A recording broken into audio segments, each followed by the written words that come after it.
Hi, I'm Scott Wrighton. I serve as Decatur's City Manager, and every week we bring you another installment of what's going on in city government and try to highlight some of the things that you're hearing the most about in other media sources or that are just major projects that are involving your city government. So first, as has been reported in the media elsewhere, we're going to have a new ambulance company coming to Decatur and Greater Macon County in September.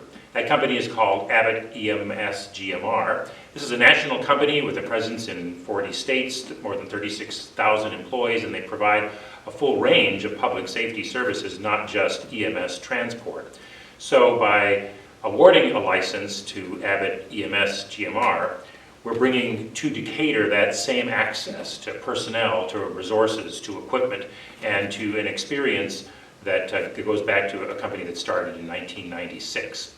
They've already got people on the ground and have assembled a transition team, and we're working closely with them.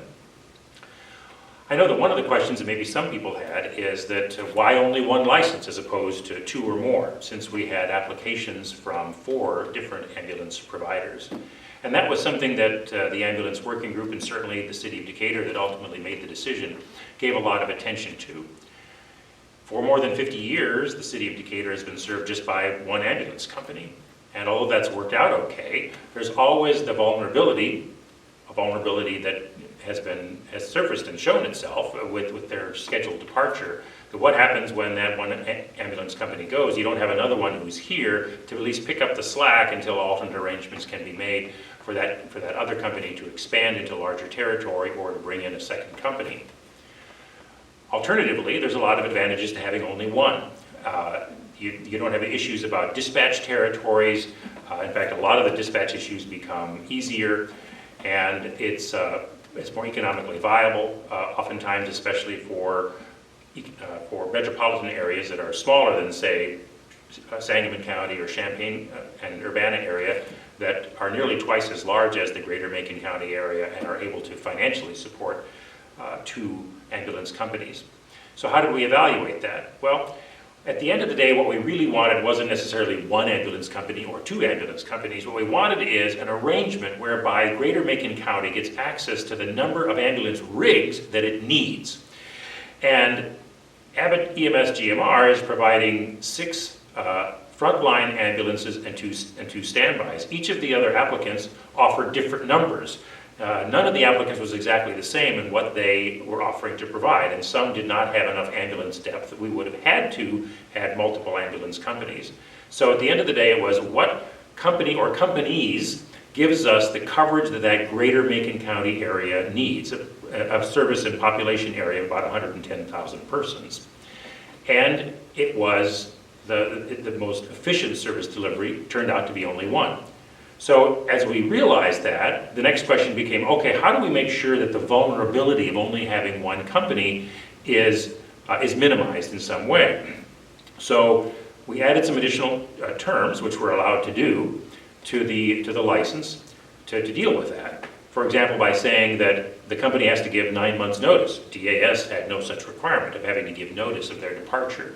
They have to give 9 months notice, and to make sure that the company does that, they'll post a performance bond that the city would theoretically redeem in the event that they gave less time than that, so that we would have funds to bring in temporary support from others and provide and do other things that would minimize any of the negative impacts that come from having only one ambulance provider.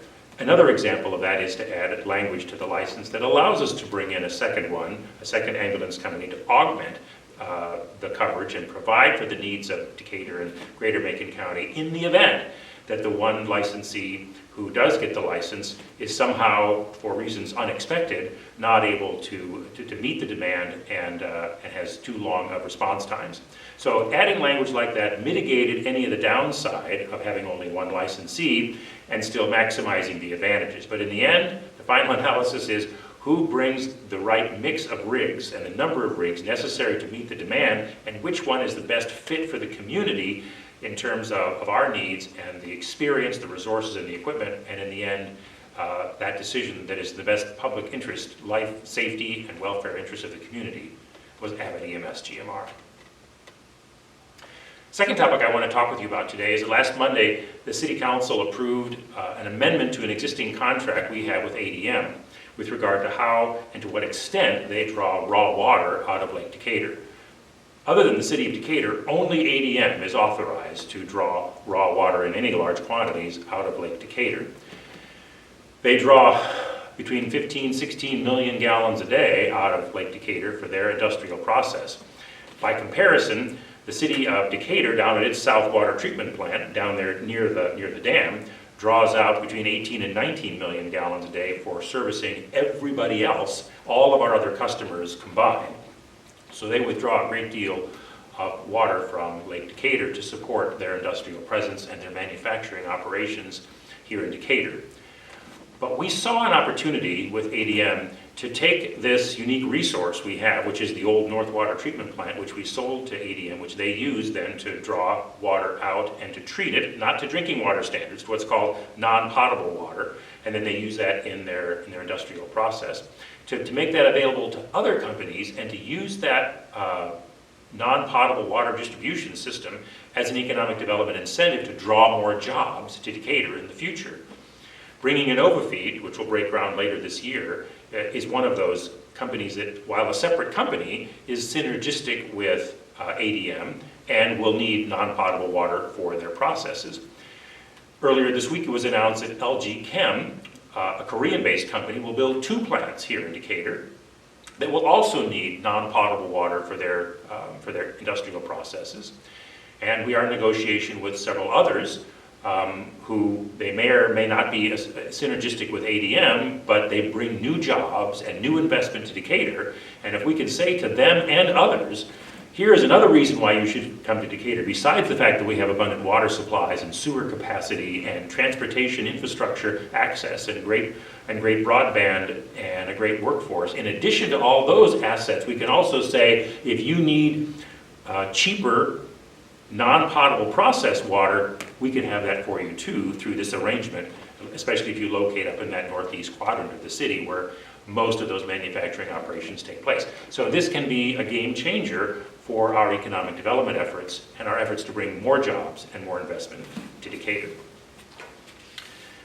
Finally, I want to talk a little bit about the increase in violent crime that has racked central Illinois, including Decatur. This problem is a national dilemma, and it is much worse in larger cities and even in other medium-sized cities that are comparable in size to Decatur. But we take no comfort in worse statistics elsewhere. One shooting in Decatur is one too many. The underlying causes are numerous, but I want you to know that the city is putting its resources into what we believe are solid strategies to deal with the root causes of some of this violence. Let me tell you what is not causing the spike in violent crime. It is not because our police department is running a little bit short-staffed right now. Our police officers are stepping up. They are serving the citizens. They're taking additional assignments and overtime to keep Decatur safe. I'm proud of them and the work that they do for all of our citizens. The mayor and the city council have equipped our police department with the resources, with the intelligence gathering apparatus, the supplies, the support to fight crime, but that doesn't always prevent people from committing violent crimes. Based on what our local law enforcement professionals see, it's not difficult to determine the causes of some of the violent crime here in Decatur. There are simply too many people driving around Decatur, going to parties, going to meetings, going to gatherings and other interactions under the influence of infused cannabis, of legal and illegal drugs, or of alcohol, or a combination of these. And many of these people have grown up with poor leadership role models in their lives, or no role models at all. They disrespect authority, all authority. The state has released too many people with violent medical health, with violent mental health tendencies into the streets of Illinois cities, and the state's judicial system is less willing today to hold violent and repeat criminals accountable for their actions. We have unwittingly taught a large part of our population in the space of just one generation that there really are no serious consequences for violent crime. And what the city and its partners have already done will take time to bear fruit. But I, for one, am optimistic about the likelihood of changing things around, given the initiatives and the programs your mayor and city council have already elected to fund and others they are contemplating.